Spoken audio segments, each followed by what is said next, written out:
All right, welcome back to the deep dive. So today I want to start with a concept that is, frankly, a little unsettling once you really sit with it: the illusion of security. Yeah, it's this idea that, you know, the only thing separating your living room from the street is a jagged little piece of brass and a few spring-loaded pins. Exactly. We trust our businesses, our homes, our cars, I mean, basically our entire lives to these mechanical devices that really haven't changed all that much. But how do they actually work? And maybe more importantly, how do they fail? That is the golden question. Because in the security world, understanding failure is, well, it's the only way to understand safety. If you don't know how a lock is picked, you don't really know if you're secure. So today we are doing a massive deep dive into the architecture of access control. We're looking at commercial security, the high-stakes world of automotive entry, and the hidden, surprisingly complex world of locksmithing, all specifically tailored for the Los Angeles landscape. And the stack of research for this one is eclectic, to say the least. Yeah. We're not just looking at blogs here. We have the famous MIT Guide to Lockpicking. The Bible, basically. The Bible for hackers and hobbyists, for sure. Then we have police training manuals on improvised entry tools, business guides on the economics of the trade, and even trend reports forecasting what security is going to look like in 2025. It's a wild mix. We've got physics, business strategy, and some very, very human stories about the people who hold the keys. But before we pick that first lock, we have to mention our partner for this deep dive, West Point Locksmith. If you are in Los Angeles, this is a name you really need to have in your contacts before you actually need it. Absolutely. Whether you're standing outside your car in Santa Monica realizing your keys are on the driver's seat, or you need to upgrade an entire office building downtown to smart locks, West Point Locksmith is the go-to. They're fast, reliable, professional. And they handle everything from the emergency lockouts to the really high-tech systems we're going to get into. For sure. You can reach them at 310-295-4040. That's 310-295-4040. And as we'll see, having a pro is a whole lot cheaper than replacing a car door you just bent trying to break in yourself. Oh, 100%. But let's start with the human element. I think when most people picture a locksmith, they have this very specific archetype in mind. Right. The multi-generational craftsman, maybe a bit grumpy, surrounded by brass filings, born with a key ring in their hand. The lock father figure. And that exists. That lockfather archetype is real. We saw that exact term in the sources. But what I found so fascinating in the origin stories material was how many people pivot into this from completely unrelated, almost chaotic backgrounds. It really shows that it's not just a trade you inherit, it's a specific type of brain. It attracts the puzzle solvers. There was this one story that really stuck with me about an exterminator. He was doing pest control for years, and he finally just quit. His reasoning, he wanted a job that, and I'm quoting here, didn't involve killing things. Wow. That is a profound career pivot. You go from, destroying life to granting access. That's a totally different energy. Isn't it? And then he meets a guy running a Pop-A-Lock franchise, and bam, he's learning the trade. Or what about the baseball player? Did you catch that one? Oh, yeah, the athlete with the blown-out knee. Yeah. Went from professional sports to working with his dad in the family lock business. So you've got an exterminator, an athlete. What's the through line? What makes these wildly different people good at picking locks? It's mechanical empathy. That's what I'd call it. It's a tactile profession. You have to be able to visualize something you can't see, the inside of a lock, and manipulate it with your hands. It takes a ton of patience and this weird mix of a delicate touch and sometimes brute force. It sounds almost like being a surgeon, in a way. You're working blind, but you know exactly where everything is supposed to be. That's a great analogy. And like surgery, the barrier to entry, at least financially, can be pretty steep depending on what kind of doctor you want to be. The startup guys were very blunt about the money side of things. They really were. Yeah. There's a clear tier system. If you're bootstrapping with, say, less than $5,000, you are strictly a residential locksmith. You're doing front doors, rekeying deadbolts, maybe some light commercial work, because the tools for that are mechanical. Picks, tension wrenches, that kind of thing. But the big money and the big initial cost is somewhere else. Yeah, if you have $20,000 or more to invest, the sources say skip the houses, go straight to automotive. Why is that barrier so much higher for cars? It's the technology stack. You're not just buying picks anymore. You're buying key programming computers, laser cutters, proprietary software. But the payoff is the all keys lost scenario. All keys lost. That sounds like the title of a horror movie. It feels like one when it happens to you. If you lose every single key to a modern car, you can't just go to a hardware store. You need a pro to come to you, cut a new key from scratch, and then program the transponder chip so it talks to the car's engine. That's a high-revenue, high-stress job. Yes. Okay, so before we get into the high-tech cars or the smart locks, we have to ground this in the basics. We have to understand the core mechanism. The MIT Guide to Lockpicking talks about the flatland model. This is where it gets really cool for anyone who likes engineering. The flatland model is just a way to visualize the lock in 2 dimensions so you can understand the physics. And the core concept here, the thing that allows a lock to be picked at all, is the binding defect. Explain this because it sounds like a manufacturing error. It is a manufacturing error. That's the beautiful irony of it. A lock only works for a lockpick because, in a sense, it's already broken. Wait, really? So if a lock was made perfectly, it would be unpickable? Theoretically, yes. See, inside a pin tumbler lock, you have a series of holes drilled into the plug and the cylinder. In a perfect world, those holes would be in a perfectly straight line. Okay, I can picture that. But in the real world, machines have tolerances. Drill bits wander. So one hole is ever so slightly off from the others. When you apply torque with a tension wrench, the plug rotates until it hits the first pin. The one that's slightly out of alignment. Exactly. That one pin traps the rotation, it binds. All the other pins are still loose or just floating in their channels. And that's the weakness. That's what you exploit. That is the entire secret. You find the one pin that's binding, the one that's resisting you. You push it up until it clicks past the shear line. As soon as it's set, the plug turns a tiny fraction of a degree further, and the next most misaligned pin starts to bind. So you're solving a mechanical puzzle one step at a time just because the factory couldn't drill straight holes. Precisely. If the holes were perfect, all the pins would bind at the exact same time. You'd need 5 hands to lift them all at once. But because they're imperfect, you can do it one by one. That is so cool. It totally demystifies the whole process. And the guide talks about 2 main ways of doing this, scrubbing versus single pin picking. Scrubbing sounds messy. Scrubbing or raking is the brute force method. Or maybe the statistical method. You take a jagged tool, you rake it back and forth over the pins pretty violently while turning the plug. You're basically hoping that probability works for you and the pins bounce up and get caught. It's just luck. It's educated luck. It works on cheap locks, sure. But for anything high security, you need the Zen approach. Single pin picking. This is the surgeon's approach again. Exactly. You're visualizing the inside. You're feeling for the feedback, that tiny vibration that travels up the pick when a pin finally sets. It's slower, but it works on locks designed to defeat raking. The police guide we looked at brings in another layer of physics here, Newton's laws. Yeah, objects in motion.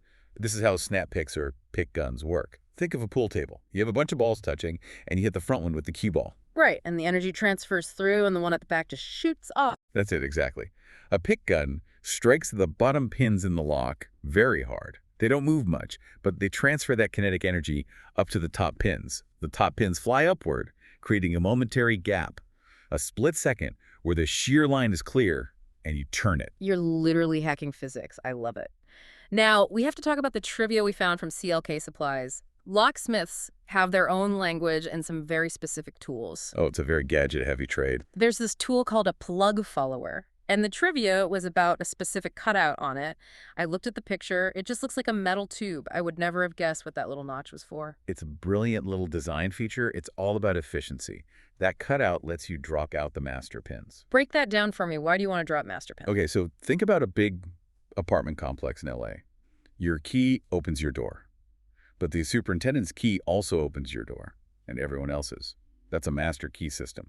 It uses these tiny extra wafers inside the lock called master pins. If you're rekeying that lock, you have to get those tiny wafers out. Instead of picking them out with tweezers one by one, which is just tedious, the plug follower lets you spin the cylinder so they just fall out through that little slot. It saves you maybe 5 minutes a lock. Which really adds up if you're doing 100 units in a complex downtown. Exactly. Time is money. Speaking of efficiency, or maybe the lack of it, I have to share this story about the engraving machine. This was from the video source with the host and his dad, the lock father. A classic generational clash moment. So he's showing off this high-tech engraver, and he accidentally programs it to write county instead of country. Just a typo. And his dad looks at it and says, "I'll only buy it if it stays misspelled."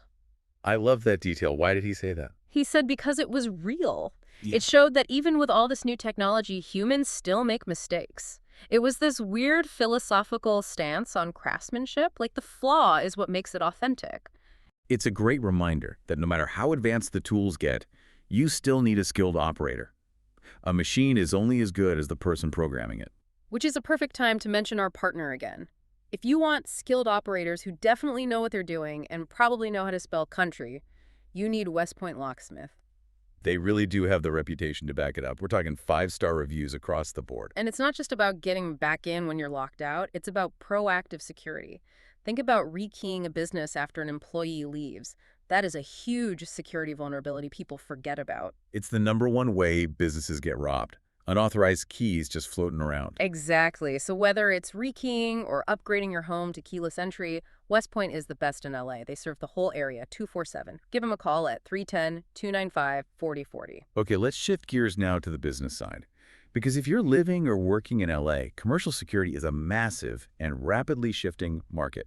It is changing so fast. We looked at a report on 2025 security trends, and the mechanical key is, well, it's not dead, but it's definitely on life support in the commercial world. It's becoming a backup. We're moving so quickly to smart locks and keyless entry.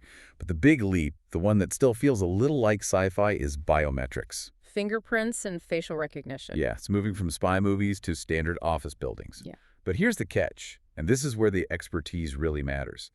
A lock is no longer just a physical barrier. It is now an IoT device. An Internet of Things device. Yeah. Which changes the entire threat profile. So a locksmith in 2025 also needs to be part hacker. In a sense, yes. If you're installing these systems, you absolutely need to understand firmware updates, encryption standards, network security. If your front door is connected to your Wi-Fi, your front door can be hacked from another continent. That's a totally different threat model than a guy with a crowbar. That is both terrifying and fascinating. But let's go back to the physical for a second, because even with all this high-tech stuff, sometimes you just have to drill a lock. And the training manuals made it clear it's not as simple as just taking a power drill to the keyhole. Oh, God, no. That's how you destroy the $1,000 door. The manuals talk about identifying high-security mortise locks, specifically by the color of their casing. Red, blue, silver, gold. Right. And it's not just for aesthetics. Those colors are a code. They're a map that tells the locksmith exactly where the internal mechanism sits. So if I see a red casing, I know the drill point is at, like, coordinates X and Y. Exactly. You have to drill at a very specific point to hit the shear line or the lever mechanism to disable the lock without ruining the door frame. It's surgical.